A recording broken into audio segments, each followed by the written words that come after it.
Good evening. In accordance with the provisions of the Open Public Meetings Act, NJSA 1046, Place 1975 C231 S1, amended 2006 C70 S2, the Asbury Park Board of Education has provided adequate notice of this meeting by sending a notice of the time, date, location, and to the extent known, the agenda of this meeting to the Asbury Park Press and the New Coaster on December 15, 2017, by email. Copies of this notice have also been placed at the Administration Building Bulletin Board, District Schools, Asbury Park Municipal Building, Asbury Park Police Department, and filed with the City Clerk on December 15, 2017. Asbury Park School District will provide all students with a comprehensive and progressive education where everyone possesses the skills and character to succeed in a diverse, evolving global society. That is our mission statement. Mr. Hastings, roll call, please. Ms. Breach. Here. Mr. Grillo. Here. Ms. Jones. Mr. LaRocca. Here. Ms. Lozinski. Here. Mr. Pinckney. Here. Mr. Saunders. Ms. Etienne. Here. Ms. Abbas-Anderson. Here. Please stand for the flag salute. Our pledge of allegiance to the flag of the United States of America and to the republic for which it stands, one nation, under God, indivisible, with liberty and justice for all. Madam Superintendent, you have a presentation. Yes, good evening. I'm very delighted to have 3 presentations tonight. One will be school self-assessment for determining our HIB grades by Dr. Christy Howard.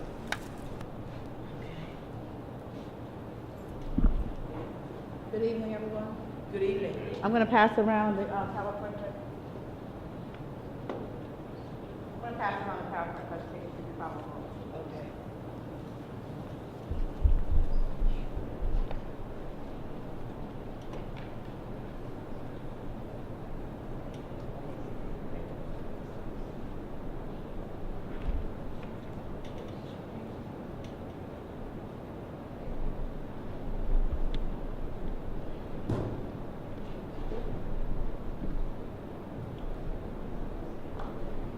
Okay, so this is the school self-assessment for determining grades under the Anti-Bullying Bill of Rights Act, which is mandated by the state.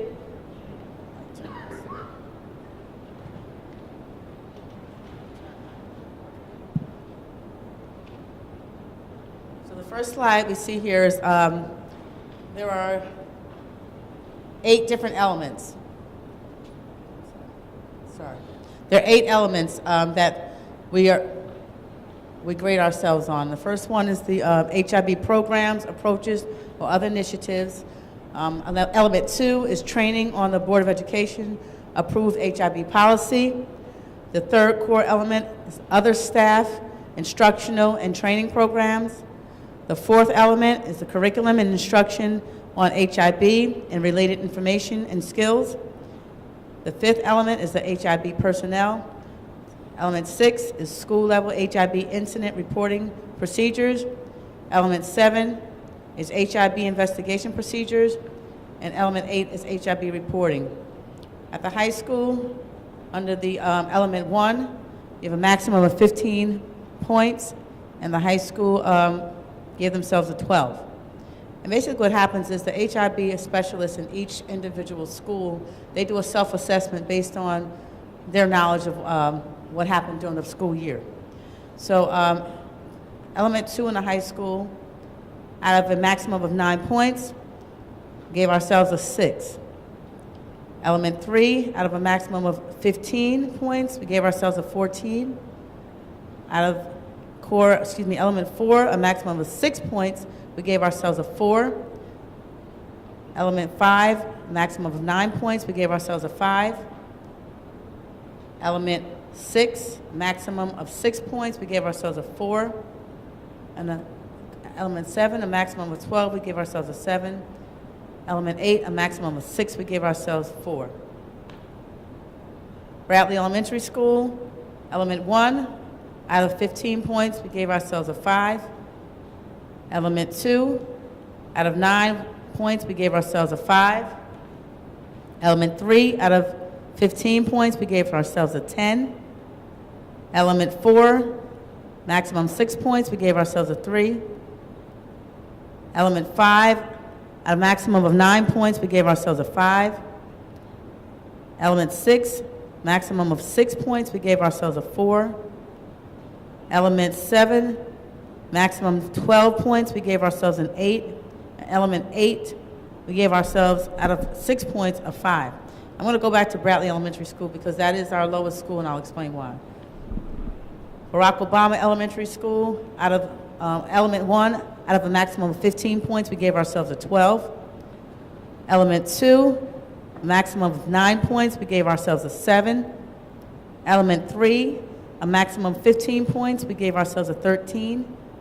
Element 4, out of a maximum of 6 points, we gave ourselves a 5. Element 5, a maximum of 9 points, we gave ourselves an 8. Element 6, a maximum of 6 points, we gave ourselves a 5. Element 7, out of a maximum of 12 points, we gave ourselves a 12. Element 8, out of a maximum of 6, we gave ourselves a 4. MLK Middle School, element 1, out of 15 points, we gave ourselves a 15. Element 2, a maximum of 9, we gave ourselves a 9.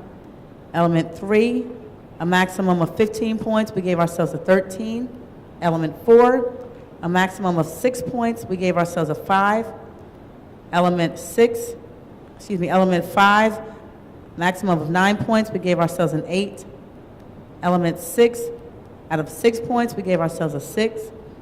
Element 7, out of 12 points, we gave ourselves a 9. And element 8, maximum of 6 points, we gave ourselves a 3. And our Thurgood Marshall Elementary School, element 1, out of 15 points, we gave ourselves a 14. Element 2, out of 9 points, we gave ourselves a 7. Element 3, maximum of 15 points, we gave ourselves a 15. Element 4, out of 6 points, we gave ourselves a 5. Element 5, a maximum of 9 points, we gave ourselves a 9. Element 6, maximum of 6 points, we gave ourselves a 6. Element 7, maximum of 12 points, we gave ourselves a 12. And element 8, maximum of 6 points, we gave ourselves a 4. So out of the 5 schools, our lowest school score that we have is Bradley Elementary School. Now, that's a personnel issue. Bradley Elementary School specialist was out until February. And so unfortunately, when she came back, some of the data that she put together did not reflect some of the programs that actually were. Okay,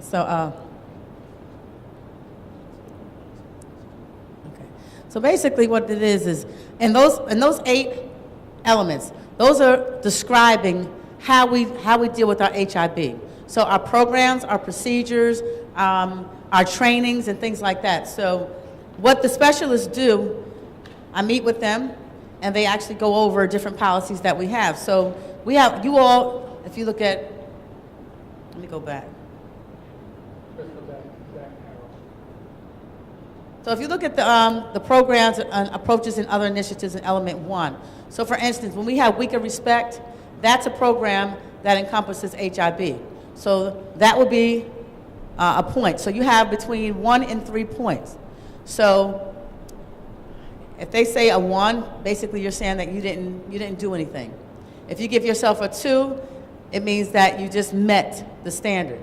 If you give yourself a grade of a 3, that means that you really did not. So you really can't see on here what they're actually rating themselves, but they give you a maximum points, and when I actually met with them today, those were the questions that I asked them. Well, why did you give yourself a 5 out of a 15? And what happens is when you go online, there's a certain criteria that you have to follow that tells you whether or not you met, you did not, or you exceeded. And so that's what that means. And so for Bradley Elementary School, when I asked her why she gave us a 5 out of 15, well, because she wasn't here for the Week of Respect. And she should have, to be honest, maybe asked, but for whatever reason, she kind of went by what she knew. And so that kind of affected us somewhat. So and so they add the the points up, and the maximum for the schools was a 78.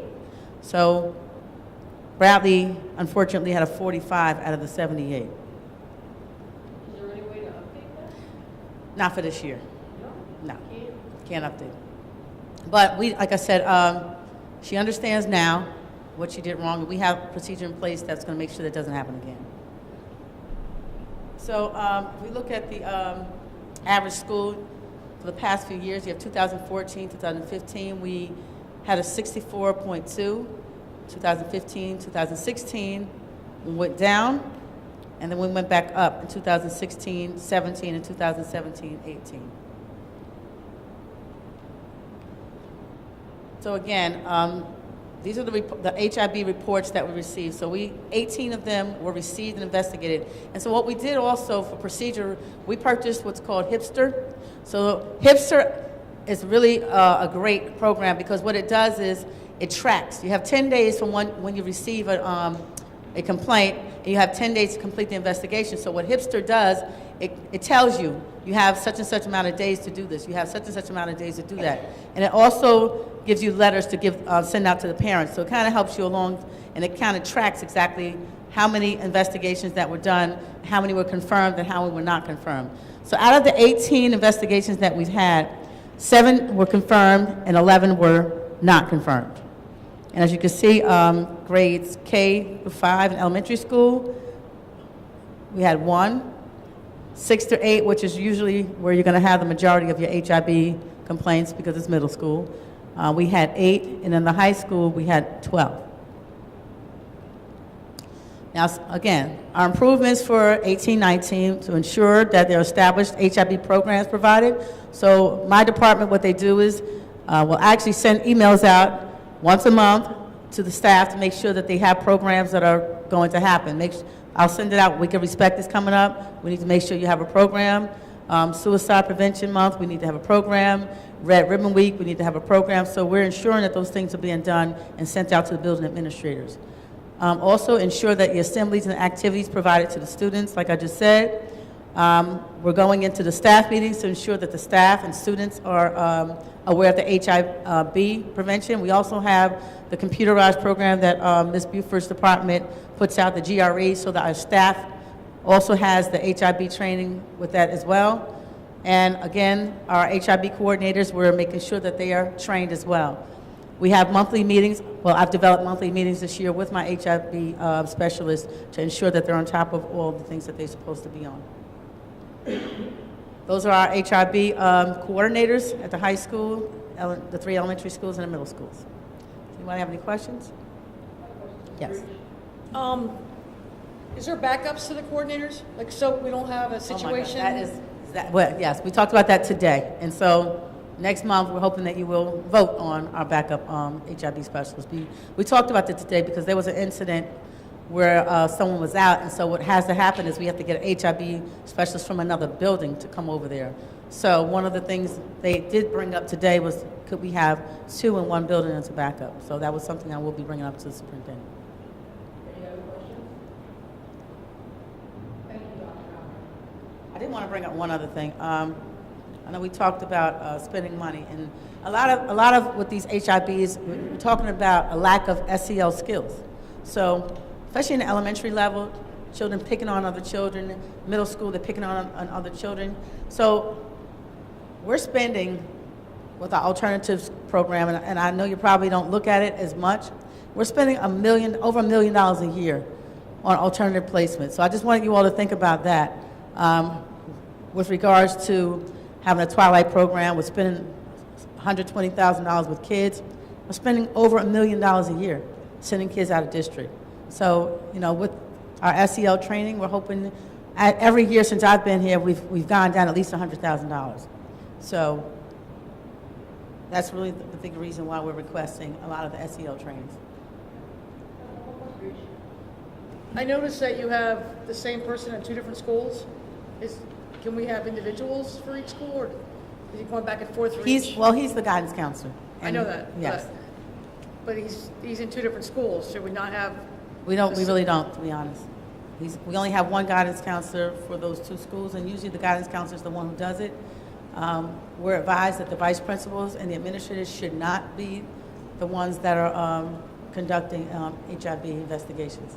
Well, we talked about backup, but now we have one person doing 2 schools, so I mean, it's just concerned if we. Well, the elementary school is more than likely going to be a problem because we only have one guidance counselor, but what we're actually doing is, like Ms. Artis at the middle school, she's a backup for Mr. Venino. So we will have a backup for her at the middle school, and we'll have a backup at the high school. That's the best we can do. The elementary school is very difficult because of the personnel.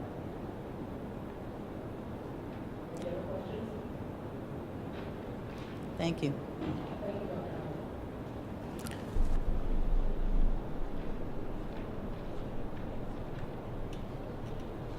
Madam Superintendent? Thank you, Dr. Howard. So in the process, our former superintendent coined the term for our continuous improvement model, ACE. Since then, I've added and changed, kind of remixed it and made it ACER. And so the R meaning review and or reflect. And so as we review and reflect on how we've handled HIBs in the past, Dr. Howard has been very thoughtful, and her team, sitting with them to do the self-assessment on the grades. And moving forward, she will provide the board with monthly reports around our HIBs so that we're all making sure that we have the same eyes and lens on what we're doing and its impact and implications with our other programs. Thank you again, Dr. Howard. Ms. Leprosky?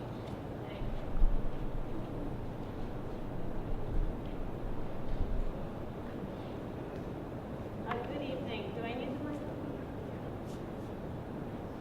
My teacher's voice, I thought I could get away without having the microphone. Good evening, Madam President, board members, Mrs. Gray, Superintendent Gray. Good evening, everyone else. I am here to speak with you today about an assessment tool and a learning tool that we use here in district called the World Class Instructional Design and Assessment.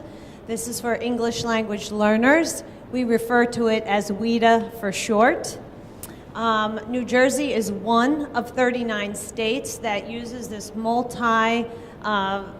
factors. There's multiple components to the WIDA package, and it's not just an assessment tool, but it's something that we can use to guide teaching and learning throughout the district.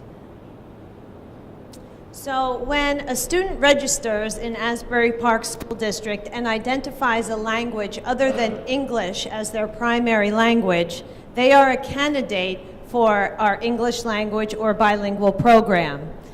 Based on the student's academic records, we determine whether or not that student needs to be screened to determine his or her English proficiency level. One of the things that we would do initially is use the WIDA screener test, which tests students' English ability in 4 domains: listening, speaking, reading, and writing. On the right side of the screen, my right side, you will see that there is an individualized student report that we will receive as a result of a student taking the test. And in addition to those 4 domains, there are 3 other composite scores that are calculated into an overall score. If a student scores, according to the New Jersey Department of Education, a 4.5 or higher, that student has tested out of ELL and does not need to take bilingual support classes. This is also a tiered approach to learning as students move through the K through 12 continuum on their journey in the Asbury Park District. Our lower level English students will perform at a tier A level. So in conversation, the stakeholders in the ELL learning community, along with the general education teachers and the administrators, we can either refer to a student's proficiency level or their tier level to have a rough idea where an individual student may fall in terms of English language acquisition. One of the other things that is very important that WIDA provides and that our educators find to be extremely useful is something that we refer to on the second level of the pyramid as can-do descriptors. Every single teacher who has an English language learner in his or her classroom receives in September a report about what that student can do as it relates to his or her understanding of English. Therefore, the teacher, in lesson plan preparation and implementation of daily lesson plans, can differentiate and individualize his or her instruction to meet the needs of our English language learning population. Part of my responsibilities is to keep accurate census, district census records.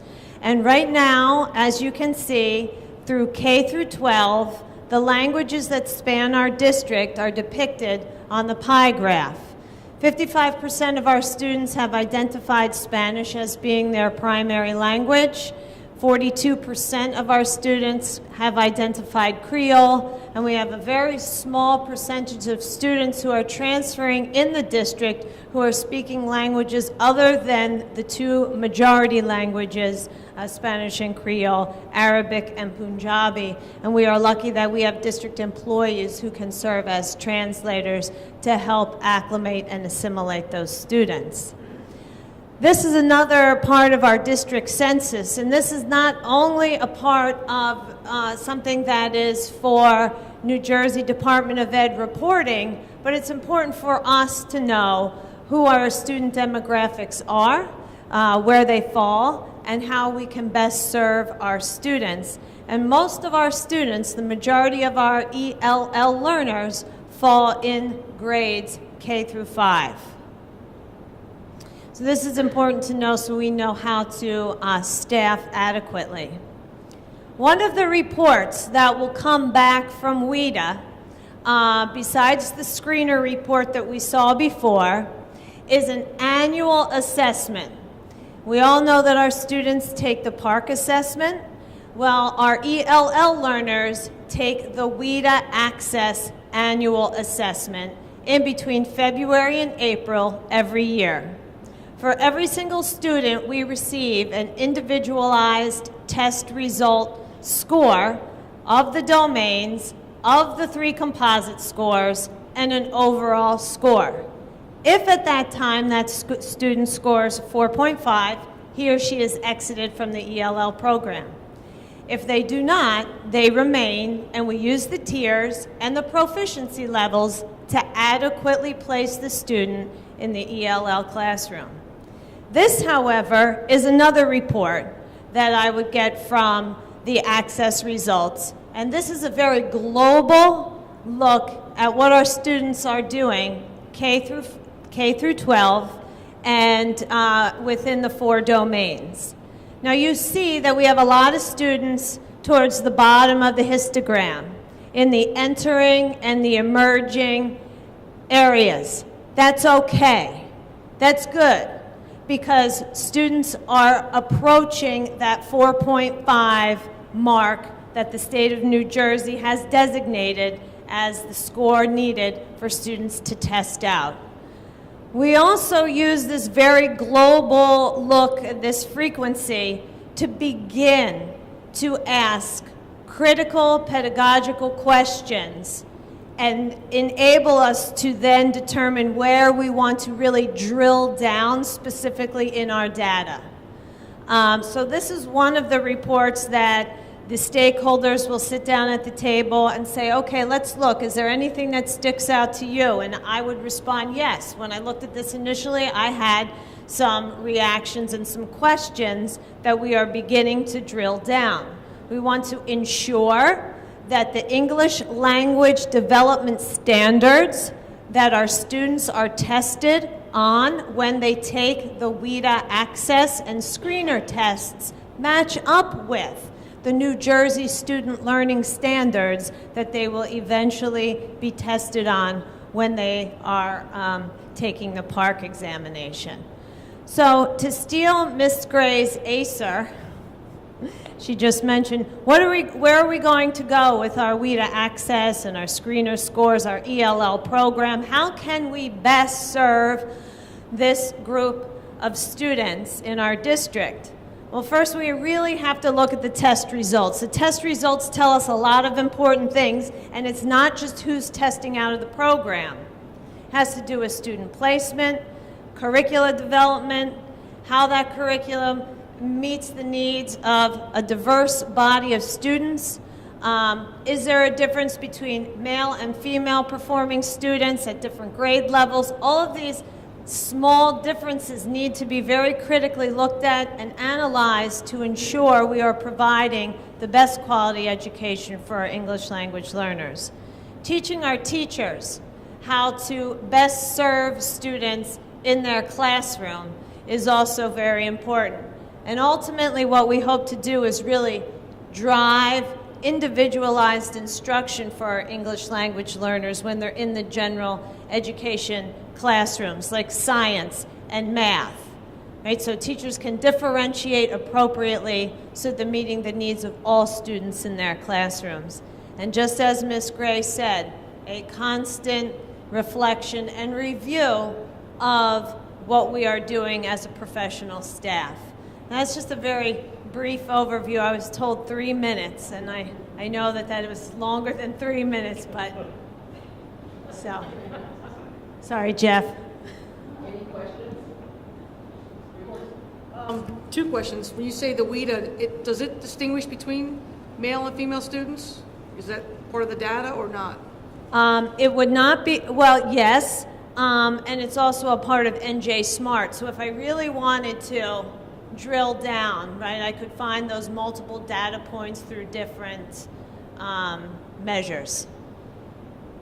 And you said K through 5, that's the hardest ones to test out. They're the ones that need the most work? That's our largest population. What we find is that there's two main factors, along with other factors, but two important factors. If a student has very strong foundational skills in their native language, they tend to do better learning English, and the younger students tend to learn it faster. Any other questions?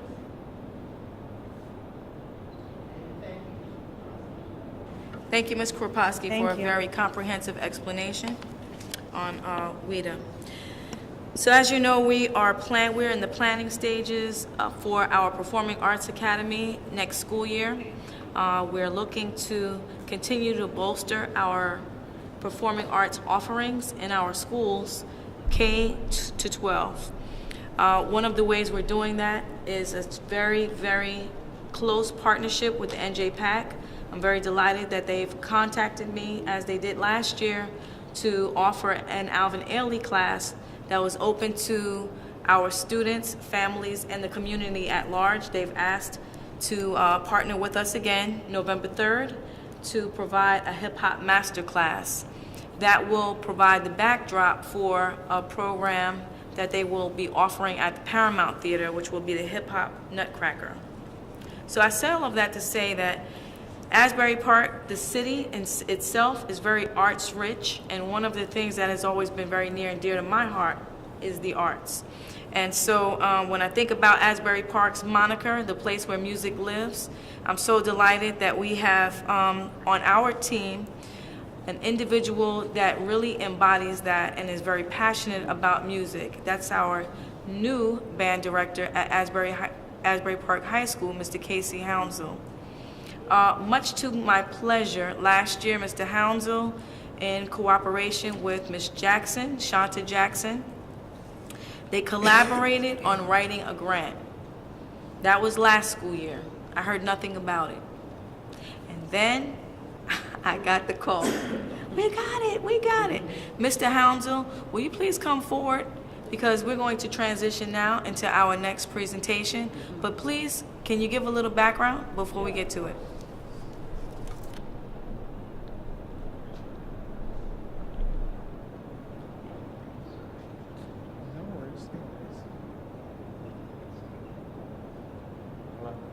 Hello? Hello. Good evening, everybody. My name is Casey Hounsel. This is my second year as the band director at the high school. Looking at Asbury Park, there's a lot of potential and there's a lot of opportunity. And so when given the opportunity to try to find a way to get more funding and to get more technology and resources for our students, I was searching all over. I wanted to find a way to give our students the opportunity, something that they enjoyed, something that they wanted, that they grasped for. And one of the things that our students really love is music technology. While I am a band person at heart, and I love when students play instruments from a trombone to a trumpet or a euphonium, and I think that's really great, I think there's also a need to meet our students at places where they are and look at their interests. And so last year, we had the opportunity of working with Lake House Music and the Asbury Park Music Foundation by the name of Ryan Gallman, who would come in. He would do the Beat Bus with us, and he would bring a school bus that was transformed into a music technology, from iPads to pianos to beat pads, a recording studio in the back, and the kids loved it, absolutely loved it. For kids that maybe instruments wasn't their main thing, they loved finding to create a beat, rapping over a song that they had created, and just seeing their face light up, it just melted my heart, because it just saw the passion and the creativity that our students have that sometimes they don't really get the credit for all the time. So when given that opportunity and seeing how that was, I took the opportunity through the Model First Classroom grant, and I applied for the grant to just see what would happen. We have 2 practice rooms that are in the band room right now. One of the practice rooms has Mac computers in it that were originally donated to us, and another practice room isn't really being utilized. And so I saw the opportunity, and I decided that we were going to completely revamp, with the help of Lake House Music and the Asbury Park Music Foundation, completely revamp the two practice rooms into one, which would be a recording studio, so giving our students the opportunity to go in there and practice, play, record what they're playing, and then work with other students to record themselves playing. The other room, we were going to use the Mac computers as well as iPads and pianos and beat pads and give our students the opportunity to create it. When we applied for it in March, to be honest, I didn't think we were going to get it. It was a really, I didn't know what to expect. And so when eventually October came around and we were asked to go to the ceremony to see who had gotten it, we felt like, small fish in a big pond, because we just didn't know what was going to happen. I'll tell you a story. When Miss Baumgartner came in, we sat down. She even said to me, she said, you know what, knowing our luck, if we get it, we're going to be the last ones to get called. And of course, the whole night went through. It was probably around 2 hours of just listening to other people get it. And the things that they said were great. They said some of them were like, they would create a therapy dog, or they wanted to create an agricultural area for students to go learn how to plant things. But ours never really kind of fit in with anybody else what they had said. So the last person came up and they were talking about, thank you so much for being there. And then they started talking about it. They started talking about a town that loves music, a town that saw an opportunity to create a great opportunity for students. And automatically I knew we had gotten it. My heart started to race, and I was just so excited, not just for me, but excited for our students. And so the grant is going to be used, $10,000, to come, as I said, to completely revamp the 2 practice rooms and create an opportunity for our students to not only be musicians and instrumentalists, but also music producers, and be able to use music technology to the fullest of abilities. So I'm really excited, and I'm really excited to see where music technology takes us, but also just the performing arts. It's really a great opportunity, as Ms. Sandra Gray had said. The performing arts are going to be a great thing in the high school, and I'm really excited to be a part of that and just help along the way to see where it goes. So thank you very much, and I appreciate the opportunity to talk to you. Thank you, Mr. Hounsel, for doing the extra to ensure that our students have what they need to excel. Madam President, I have a question. Yes. Superintendent was mentioning the hip hop for NJPAC. Is that on our agenda? Because you said November 3rd. Is that? I didn't see it. Did you want to put something? Is it on it? I didn't. It is not on our agenda. We have a partnership with the NJPAC and the school district. This is a school event, and I'm just bringing awareness to it in this forum. Okay, so it's something that you'll get a flyer, like a flyer. Oh, so it's part of the last. We approved something last year. It's part of that same program then, or something. It's what we're doing as a school district. Oh, okay. So and we're partnering with them. Oh, okay. They're in partnership. So Asbury Park School District logo, NJPAC together. All right. I thought it was a separate event. No. Okay. Any other questions? Madam Superintendent, would you like to give your report? I would, thank you. So I just want to draw your attention, our monthly enrollment is a comparison of September when we first started to September 2018 to October 2018. For the most part, when we look at the enrollment, there's always slight ebbs and flows, and so overall, we see a decline in across all 5 buildings of 7 students, which is not bad for this time of the year. You know, we have students that register and they move away, different things happen. And so when we look at it over the years, this is very consistent. Actually, it's better than in years past. Our next monthly student attendance report, comparison again from September last month until now.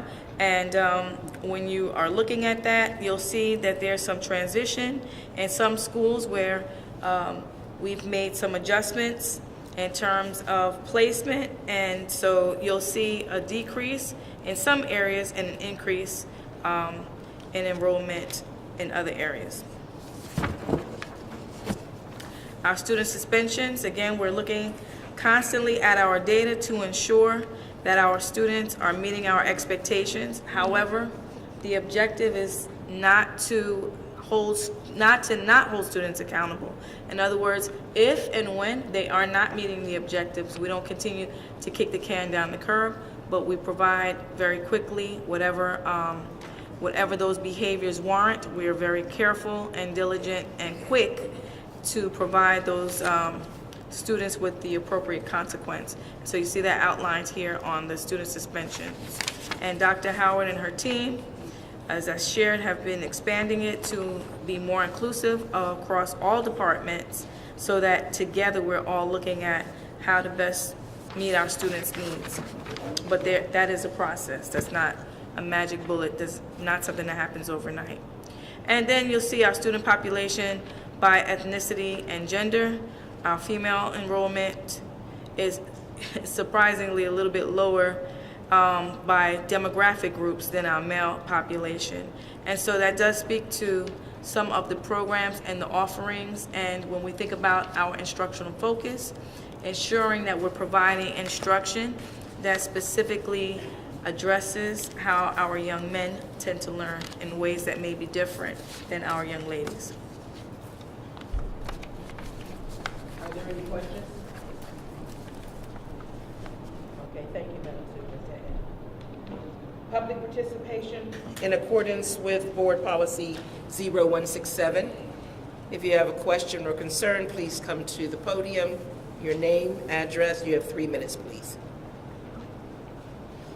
Okay, public participation is closed.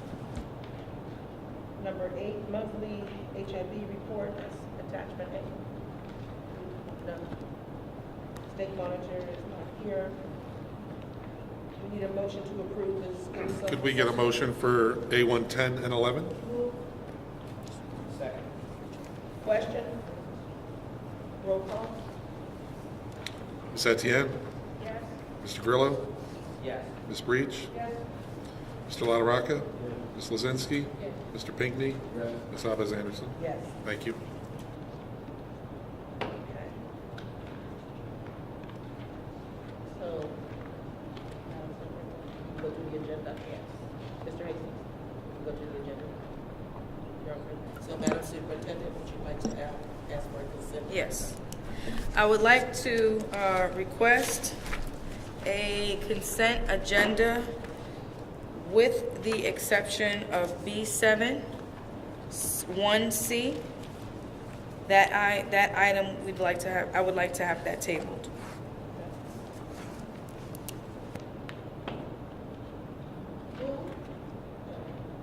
Question? Okay, Mr. Hastings. This is all items B1 through B8 except B7 1C. Ms. Etienne? Yes, except I'm abstaining from B3, item 4. Mr. Grillo? Yes, except for abstaining B7, item 1A. Ms. Breach? Yes, abstain from B2G and B3 3B. Mr. LaRocca? Yes. Ms. Lozinski? Yes. Mr. Pinckney? Yes. Ms. Abez Anderson? Yes. All items carry. And now, Mr. Hastings, your agenda, please.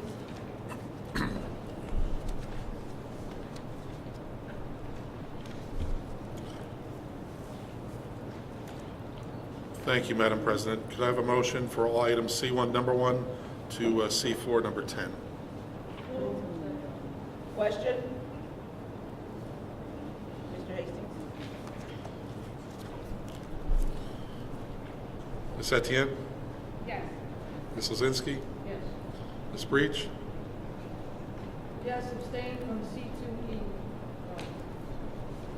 Change mine for abstention. Abstain on the same item?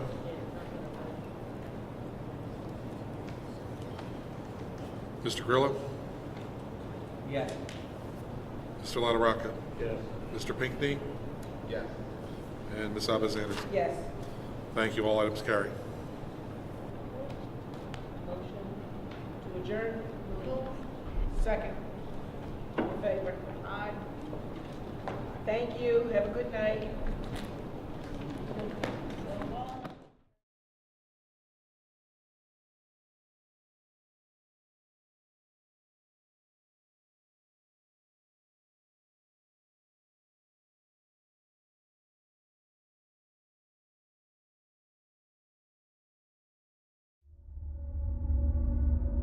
you